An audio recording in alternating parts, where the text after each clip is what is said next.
വ്യാഴം വെള്ളി ദിവസങ്ങളിൽ റിയാദ് ഗവർണറേറ്റുകളിൽ മഴ മുന്നറിയിപ്പുണ്ട്. മിതമായതോ കനത്തതോ ആയ മഴ പ്രതീക്ഷിക്കുന്നുണ്ട്. പൊതുജനങ്ങൾ മുൻകരുതൽ നടപടികൾ സ്വീകരിക്കണമെന്ന് അറിയിപ്പുണ്ട്. നാളെയും മറ്റന്നാളും മഴ പെയ്യാമെന്നാണ് മുന്നറിയിപ്പുള്ളത്.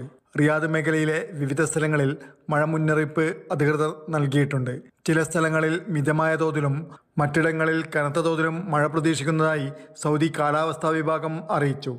റിയാദ് നഗരത്തിലും തൊട്ടടുത്ത വിവിധ പ്രദേശങ്ങളിലും മഴ പെയ്യുവാൻ സാധ്യതയുണ്ട്. അൽ ദിലം, അൽ മുസാഹ്മിയ, ധർമ്മ, അൽ സുൽഫി, അൽ നജ്മ എന്നിവിടങ്ങൾ മഴ പ്രതീക്ഷിക്കുന്ന സ്ഥലങ്ങളിൽ ഉൾപ്പെടുന്നു. കാലാവസ്ഥാ മുന്നറിയിപ്പിന്റെ പശ്ചാത്തലത്തിൽ എല്ലാവരും മുൻകരുതലെടുക്കണമെന്നും പ്രതിരോധ മാർഗനിർദ്ദേശങ്ങളും പാലിക്കുവാനും സിവിൽ ഡിഫൻസ് ആഹ്വാനം ചെയ്തു. മഴ പെയ്യുന്നത് ദൈവത്തിന്റെ അനുഗ്രഹമായാണ് സൗദിയിൽ കണക്കാക്കുന്നത്. മഴയ്ക്കു വേണ്ടി പ്രവാചകചര്യ പിന്തുടർന്ന് പ്രാർത്ഥന സംഘടിപ്പിക്കാറുണ്ട്. എന്നിരുന്നാലും മഴക്കെടുതിയിൽ നിന്ന് ജാഗ്രത പാലിക്കുവാനും സംരക്ഷണം തേടുവാനും പൊതുജനങ്ങളോട് അധികൃതർ അഭ്യർത്ഥിച്ചിട്ടുണ്ട്.